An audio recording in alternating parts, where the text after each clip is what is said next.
Donc, le mois passé, c'était le 16 avril, nous avions été surpris par une manifestation de la puissance et du calme de Jésus, qui, par un simple ordre verbal, avait réussi à bloquer le développement d'une tempête.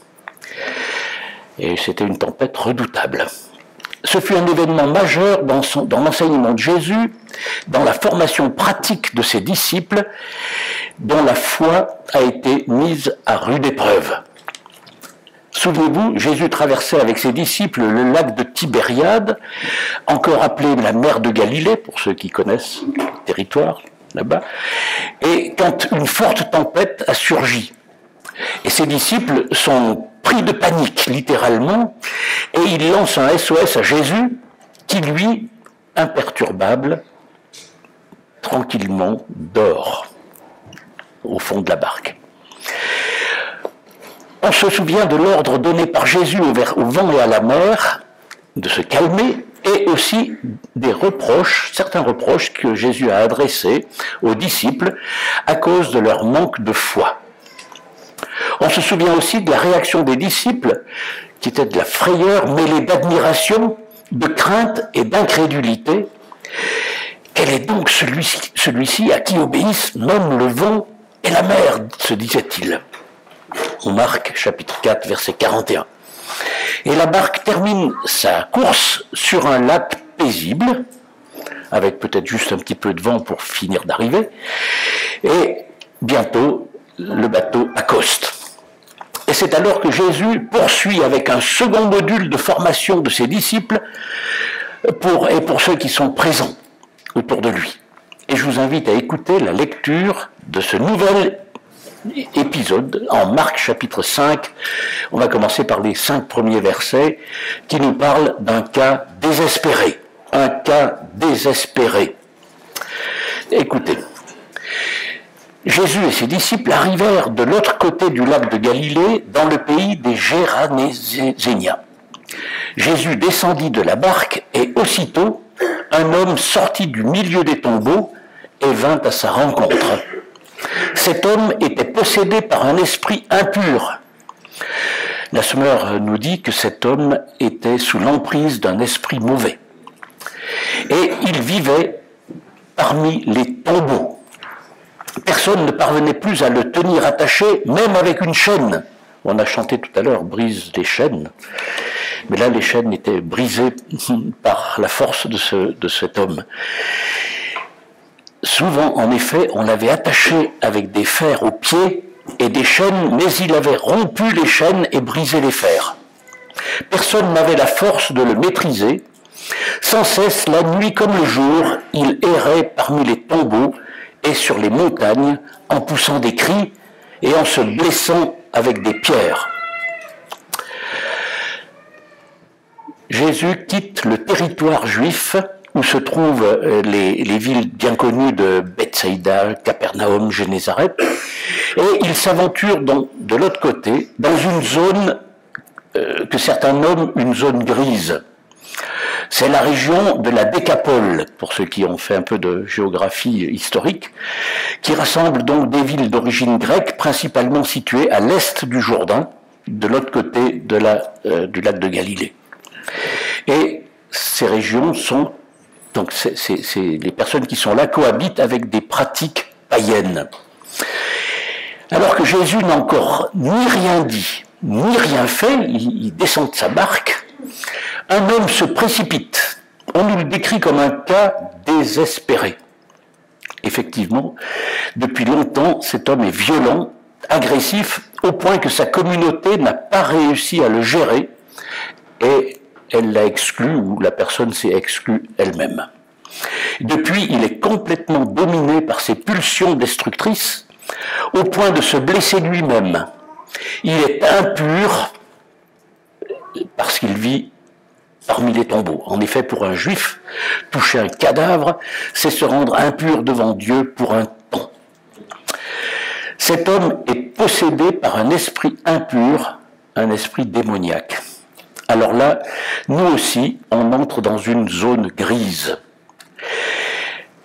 Surtout ici en Occident, où on a du mal avec l'invisible, avec ce qui touche à l'invisible. Et à la vue des symptômes, certains pourraient proposer un autre diagnostic. Par exemple, dans le domaine de la psychiatrie. On a dans la salle des personnes qui travaillent dans ce domaine, peut-être qu'ils auraient aussi un avis, donc dans le domaine de la psychiatrie. Mais il nous faut résister à la tentation de réduire le texte biblique au tout médical, au tout scientifique, au tout maîtrisable. D'une part, la Bible affirme la réalité des forces invisibles, surnaturelles, plus fortes que nous, des bonnes et des maléfiques. Si nous croyons en Dieu, il est difficile de rejeter par principe l'existence d'esprits invisibles qui interagissent avec nous, même si nous ne les reconnaissons pas forcément au quotidien. D'autre part, pour en revenir à la possession dont il est question avec cette personne, donc des troubles spirituels et psychiatriques ne s'excluent pas forcément.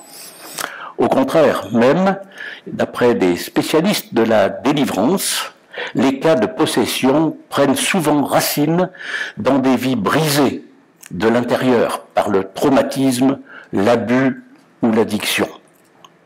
Cela dit, cet homme nous renvoie à tous ceux que nous classons comme des cas désespérés, quelle qu'en soit la cause. Des cas qu'on n'arrive plus à accompagner et qui nous laissent démunis. Quelqu'un enfermé dans l'addiction, par exemple, ou pris dans l'engrenage du... On entend des fois à la radio des gens, ils ont commis un crime, ils ont de la prison, et quand ils arrivent à en sortir au bout de X années, ils n'arrivent plus à se réinsérer. Ou alors quelqu'un affecté par un trouble psychologique qu'on n'arrive pas à traiter. Et malheureusement, on sait que ça aussi, ça arrive. On n'a pas besoin d'être possédé forcément pour toucher le fond. Et c'est là, sur ce terrain dévasté, où le mal se déchaîne, sur ce terrain tellement opposé à ce que Dieu est, c'est là que Jésus met le pied à terre en descendant du bateau. Et avant d'aller plus avant dans notre texte, je souhaiterais apporter deux précisions. Tout d'abord, tenter de répondre à la question de savoir si un chrétien né de nouveau peut être possédé ou peut être sous l'emprise d'un esprit mauvais ou impur. L'ouvrage de théologie systématique de Gruden, que j'ai consulté spécialement, page 460, nous dit qu'un cas désespéré nous éclaire sur le premier point. Si l'on entend par posséder que la volonté de la personne est entièrement dominée par un démon, si bien qu'elle n'a plus le pouvoir de choisir de faire le bien et d'obéir à Dieu, alors la réponse à la question de savoir si un chrétien peut être possédé par un démon sera bien sûr négative. Non, car l'Écriture nous assure que le péché ne dominera plus sur nous puisque nous sommes ressuscités avec le Christ. L'Épître aux Romains qui nous dit ça au chapitre 6, versets 14, les versets 4 et 11. Mais d'un autre côté, nous dit toujours ce commentaire de théologie, d'un autre côté, la plupart des chrétiens s'accordent pour dire qu'il peut y avoir différents degrés d'influence ou d'attaque démoniaque dans la vie des croyants. Et si on regarde l'évangile de Luc, chapitre 4, Jésus a été tenté lui-même. En 2 Corinthiens 12, 7, on voit que Paul a une écharde qui lui est imposée par Satan. Et nous avons à lutter contre les esprits. Et en Éphésiens, chapitre 6, verset 12, il est dit que nous avons à lutter contre les esprits du mal dans le monde céleste. Donc le chrétien n'est pas à l'abri des attaques. Il est à l'abri de la possession, si vous voyez la nuance. Le deuxième point que j'aimerais aborder, avant d'aller plus loin dans notre texte, c'est j'aimerais évoquer certaines situations pouvant favoriser l'action d'un esprit impur dans la vie d'un chrétien. Les esprits impurs ne peuvent pas habiter le chrétien puisque ceux-ci, comme je l'ai dit, ceux qui se sont convertis à Jésus ont reçu le Saint-Esprit en eux. Ok ? Et 2 Corinthiens 3, 17 nous dit que « Or, le Seigneur, c'est l'Esprit. Et là où est l'Esprit du Seigneur, là est la liberté. Ce qui veut dire que nous sommes libres. Le chrétien authentique est donc libre. L'esprit impur qui représente les ténèbres ne peut donc pas l'habiter, à moins que le chrétien lui ouvre volontairement la porte. Comment ouvrir la porte volontairement aux esprits impurs? Eh bien, en s'adonnant à l'idolâtrie, en s'adonnant aux pratiques occultes, à la magie, à la sorcellerie, à l'astrologie. On a déjà prêché, j'ai eu l'occasion de prêcher souvent sur ces questions-là il y a plusieurs années. C'est pas le lieu aujourd'hui par rapport à ce texte, mais quand même, c'est des sujets qu'il faut considérer avec le plus grand sérieux et mettre une barrière très claire et très ferme pour ne pas ouvrir la porte aux esprits impurs dans notre vie. Il y a aussi des sectes qui ne confessent pas Jésus comme Seigneur et Sauveur, où il y a des religions qui utilisent bien la Bible, mais qui en déforment le contenu pour faire parvenir à leur fin. L'apôtre Paul dénonce de telles pratiques en affirmant avec force que lui ne veut point falsifier la parole de Dieu. En 2 Corinthiens 2, verset 17. Et le chrétien qui ouvre délibérément sa porte aux esprits impurs tombe dans leur piège, ce qui n'est pas sans conséquence. Et dans le deuxième épître de Pierre, chapitre 2, versets 20 et 21, nous dit que si après s'être retiré des souillures du monde, par la connaissance du Seigneur et Sauveur Jésus-Christ, ils s'y engagent à nouveau et sont vaincus, leur dernière condition est pire que la première. C'est un avertissement très très sérieux qui nous incite très fortement à maintenir la porte fermée de manière très étanche avec tout ce que l'on considère comme pratique occulte. Et je sais que selon les cultures, selon les pays, selon les origines, il y a des choses très différentes et très profondes dans toutes ces questions. Et nous devons vraiment maintenir clairement la frontière dans notre vie et rester dans les domaines de Christ. Voilà, donc ça c'était la petite entrée en matière que je voulais vraiment préciser par rapport à toutes ces questions, mais nous allons maintenant revenir à notre texte. Et à la suite de notre texte, que je vais vous lire à partir du verset 6 jusqu'au verset 13, l'homme vit Jésus, cet homme, ce cas désespéré. L'homme vit Jésus de loin. Alors, il accourut, se prosterna devant lui, et cria d'une voix forte, « Que me veux-tu, Jésus, fils du Très-Haut, fils du Dieu Très-Haut? Je t'en conjure, au nom de Dieu, ne me tourmente pas. » Verset 8, Jésus lui disait en effet, « Esprit impur, sors de cet homme. » Jésus l'interrogea, « Quel est ton nom? » Il répondit, « Mon nom est Légion, car nous sommes nombreux. » Et il le suppliait avec insistance de ne pas les envoyer hors du pays. Il y avait là un grand troupeau de porcs qui cherchait sa nourriture près de la montagne. Les esprits impurs supplièrent Jésus, « Envoie-nous dans ces porcs, et nous entrerons en eux. » Jésus le leur permit. Alors ils sortirent du possédé et entrèrent dans les porcs. Le troupeau d'environ 2000 porcs se précipita du haut de la falaise dans le lac et s'y noya. Sans attendre une démarche de foi de cet homme, Jésus entreprend de le délivrer aux grandes dames de l'esprit démoniaque, on pourrait dire des esprits démoniaques qui l'habitent. Et celui-ci se lance dans une négociation avec Jésus. Il reconnaît Jésus. Il dit fils de Dieu. Il reconnaît Jésus.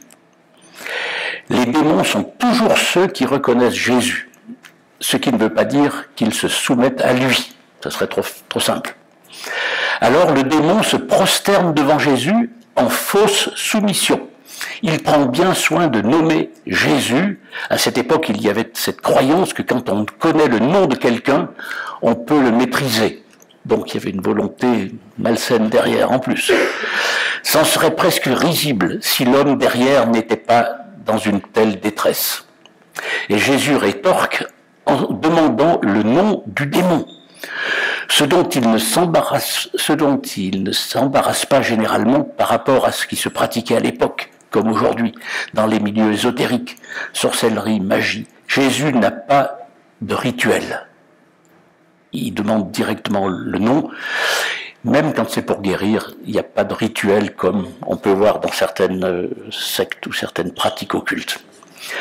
Pas de formule, pas de gestes, pas d'effets spéciaux. Là où les techniques humaines sont en échec, Jésus parle et la chose arrive. Avec la tempête, avec le vent, avec le démon, les démons. C'était la même chose que nous avions constaté donc avec la tempête. C'est aussi ce que nous pouvons voir un peu plus loin, si vous poussez dans l'Évangile, au chapitre 5, au verset 41, avec la résurrection de la fille de Jaïrus qui est morte, où Jésus a simplement dit « Jeune fille, lève-toi. Le vent, la tempête, calme-toi. » Les démons sortaient. L'autorité divine, si efficace, est d'une grande sobriété. Et si Jésus renvoie la balle au démon, c'est pour montrer qu'il ne rentre pas dans son jeu, et au passage nous devinons l'ampleur du dommage chez le possédé. Le nom c'était Légion, parce que il y avait les légions romaines à l'époque, et les légions romaines, c'était 6000 soldats. Hein. Donc le possédé était complètement tiraillé par une légion. Alors il n'y a pas 6000, puisque apparemment il y avait au moins 2000, puisqu'ils ont pénétré ensuite dans le troupeau de 2000 porcs. Mais c'était vraiment un combat énorme au sein de cette personne qui était possédée. Finalement, donc, le démon demande une issue de secours on considérait à l'époque que le pire pour les esprits était de ne pas avoir de réceptacle, de lieu où habiter. Le mieux, c'est un humain. Mais en second choix, eh bien, des animaux iront bien. Et Jésus exauce cette demande. Pourquoi? Je ne sais pas. En tout cas, cela va se révéler fatal pour les démons, puisqu'ils s'autodétruisent en se noyant avec les porcs. Ils ne peuvent aller que vers la mort. Cela nous montre aussi visuellement la gravité de ce que cet homme vivait. Quand on essaye d'imaginer, aujourd'hui, je pense que personne n'a eu une telle expérience, mais c'est absolument impressionnant, quoi. C'est impressionnant. Certains pourraient se scandaliser qu'on sacrifie des animaux, hein, ou le revenu, même ou le salaire d'un éleveur, hein, qui lui n'y était pour rien. Hein. Mais d'une part, pour le lecteur juif, le porc était un animal indésirable, c'était un animal impur, un peu comme ce qu'on pourrait considérer en France comme un rat par exemple. Ça viendrait à l'idée à personne de manger un rat. Bref, par l'action de Jésus, symboliquement, tout ce qui est impur disparaît, esprit et animaux. D'autre part, cela nous montre aussi l'importance que Jésus accorde à la délivrance de cet homme. La vie et la liberté de cet homme n'ont pas de prix. On peut mettre dans la balance 2000 porcs, ça remplirait bien des congélateurs. Hein. Bon, voilà. Mais plus tard, sur la croix, c'est sa propre vie que Jésus offre pour débarrasser notre existence de toute chaîne, de toute impureté, de toute emprise. Jésus ne prend pas à la légère le coût de ses actions, mais à ses yeux, rien ne vaut plus que la vie et la liberté d'un homme. Alors le texte ne s'arrête pas là. Le texte ne s'arrête pas là. Il y a un épisode du verset 14 à 17, pardon, que je vais vous lire, qui traite que j'appelle le rejet des témoins. Les témoins, vous allez voir, ont rejeté finalement Jésus. Ceux qui gardaient les porcs s'enfuirent, et ils portèrent la nouvelle dans la ville et dans la campagne. Les gens vinrent donc voir ce qui s'était passé. C'était exceptionnel. Hein. Ils arrivèrent auprès de Jésus, et ils voient l'homme qui avait été possédé par une légion d'esprits impurs. Il était assis, habillé, et il avait toute sa raison. et ils prirent peur. Ceux qui avaient tout vu leur racontèrent ce qui s'était passé, ce qui était arrivé à l'homme possédé et au porc. Alors ils se mirent à supplier Jésus de quitter leur territoire. Jésus a résolu une situation que personne ne pouvait gérer. Les concitoyens en sont plus qu'impressionnés, ils sont même terrifiés et ils demandent à Jésus de partir, de quitter le territoire. Pour eux, le coût du changement est trop grand. Mieux vaut garder un petit équilibre avec un homme spécial, un cas désespéré, quitte à devoir supporter donc ce démoniaque, plutôt que d'accueillir la vie au risque de perdre un troupeau. Et étrangement, lorsque Jésus fait surgir la vie, cela ne réjouit pas tout le monde, et cela suscite de la résistance. Toute nouveauté, aussi positive soit-elle, modifie nos équilibres et nos habitudes. Tout avancement coûte et déstabilise. Mais si c'est pour la délivrance, même d'un seul, cela en vaut la peine. Nous résistons au changement quand nous restons focalisés sur ce que nous perdons. Mais si nous regardons à ce que nous gagnons, ou à ce qui est gagné, quelle joie et quelle motivation pour nous. Et cette attitude qui a permis à Jésus-Christ d'entrer dans la mort, les yeux fixés sur sa résurrection, sur notre résurrection avec lui, sur la joie éternelle qui allait vivre avec nous. Et c'est donc cette attitude que nous devons avoir. Et poursuivons maintenant avec notre lecture, avec la fin du passage et un dernier rebondissement que vous connaissez, mais je vais quand même le lire, c'est que l'ex-démoniaque veut suivre Jésus, mais Jésus le renvoie. Verset 18. Au moment où Jésus montait dans la barque, celui qui avait été possédé le supplia de pouvoir rester avec lui. Jésus ne le lui permit pas, mais il lui dit « Retourne chez toi, dans ta famille, et raconte-leur tout ce que le Seigneur a fait dans sa bonté pour toi. » L'homme s'en alla donc et se mit à proclamer dans la région de la Décapole tout ce que Jésus avait fait pour lui, et tout le monde était très étonné. Donc l'ex-démoniaque veut suivre Jésus, absolument, veut remonter dans la barque, je ne sais plus, enfin il veut aller avec Jésus, mais Jésus lui dit non, non, Jésus le renvoie. Cela est d'autant plus étonnant que Jésus a accédé à la requête des démons, à celle des habitants qui lui demandaient de partir, mais le seul qui a eu une interdiction, une intention louable, eh bien Jésus le renvoie. Bien sûr, Jésus voit plus loin. L'homme est rentré chez lui. L'homme qui est rentré chez lui, eh bien, sera un témoignage puissant de l'amour de Dieu et de la puissance de Christ, et il portera plus de fruits en étant disciple à distance dans sa région, dans sa ville, que au loin. Et la première réflexion, c'est que l'exaucement ou le non-exaucement des prières n'est pas un gage de qualité de nos demandes. Souvent, on se lamente quand on n'est pas exaucé, quand Dieu ne répond pas, et si c'était pour quelque chose de plus grand et de plus fécond. Ça nous oblige à penser quelles sont les prières que nous avons pu faire dans les derniers jours, les dernières semaines, et que Dieu n'a pas exaucé. N'aurait-il pas un plan plus puissant, plus glorieux, plus valable que simplement le motif de notre prière? Quelquefois, il nous fait attendre sans qu'on ait forcément de motif bien clair, mais là, en tout cas, le motif, il est bien clair pour cette personne qui a été délivrée.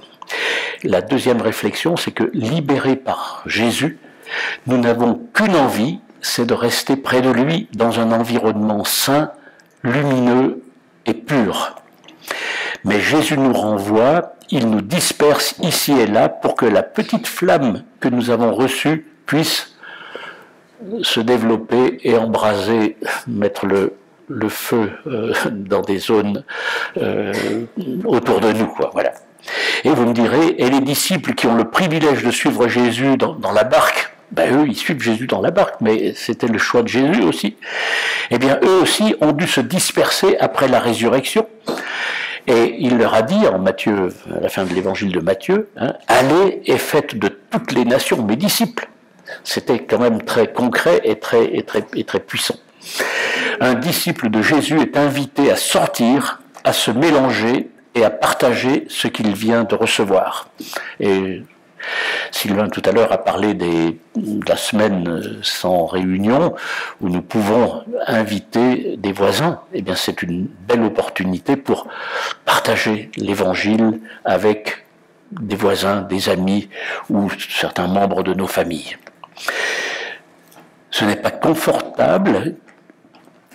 On peut se heurter parfois à des réactions agressives, à des malentendus, à des valeurs qui changent. Et d'ailleurs, souvent, les chrétiens finissent par perdre de vue leur réseau d'avant. Quand vous avez tous entendu des témoignages de personnes qui se sont converties, alors quand ce sont des milieux tranquilles, ça pose pas trop de problèmes, mais quand c'était des relations qui n'étaient pas toujours très claires, eh bien, ces relations, on est amené à les perdre, à les couper, et c'est pas agréable, forcément. Voilà. Mais Jésus nous demande d'avancer et de faire cela pour lui, pour que sa lumière se propage partout. Quelle est la conclusion de ce texte, de ce passage que nous avons vu? Eh bien, finalement, on pourrait dire que tant qu'il y a Jésus, il y a de l'espoir. Personne, ni vous, ni votre voisin, ni celui que vous croisez dans la rue, ni celui ou celle qui vous désespère, ni le criminel ou le terroriste, personne n'est tombé suffisamment bas pour que Jésus ne puisse le relever. Jésus peut relever tout le monde. Et sans être naïf sur les influences démoniaques ou non, le témoignage du démoniaque nous rappelle que derrière un cas désespéré, il y a toujours une personne que Dieu a créée et que Dieu aime, une personne que Dieu veut libérer et veut restaurer.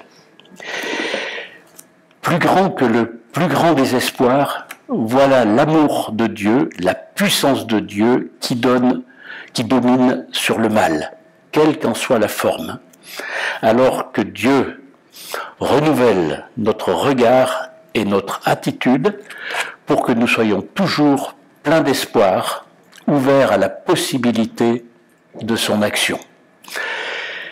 Je sais que parmi nous, il y en a qui peuvent être dans des situations où ils peuvent être en situation de doute même sur la possibilité pour Dieu de rétablir les choses. Eh bien, ce texte nous montre que Dieu a le pouvoir et la puissance pour rétablir, il peut rétablir toutes les situations. En son temps, c'est pas nous qui maîtrisons les délais, mais il a au moins ce pouvoir. Donc, faisons-lui confiance et prions-le dans ce domaine. Je vous invite à la prière. Et puis on chantera ensuite un cantique qui est « Seigneur, à quel autre irions-nous qu'à toi ?» C'est vraiment vers lui que nous voulons aller. Seigneur, on veut te rendre grâce pour ta parole, pour sa puissance, pour ce qu'elle nous apprend aujourd'hui, encore, même sur ces questions de démons. Seigneur, nous voulons être vigilants sur ces questions, nous ne devons pas les traiter à la légère, les considérer comme des choses du temps passé. Nous savons que des forces occultes sont toujours à l'œuvre, Seigneur, autour de nous, dans nos entourages. On veut te demander de nous rendre prudents et prévenants dans ce domaine, de ne pas ouvrir la porte à Satan. Seigneur, que tu nous conduises dans tes voies, que tu nous fortifies, que tu nous encourages aussi dans le témoignage, dans le partage de ce que nous avons reçu en Christ, de la délivrance qui a été la nôtre un jour, peut-être pas aussi spectaculaire que pour ce cas désespéré, mais Seigneur, tu nous as quand même délivrés de la mort. Et donne-nous de le témoigner, de le partager. Et que tu nous conduises dans ta vérité durant toute la semaine qui est devant nous. Au nom de Jésus. Amen.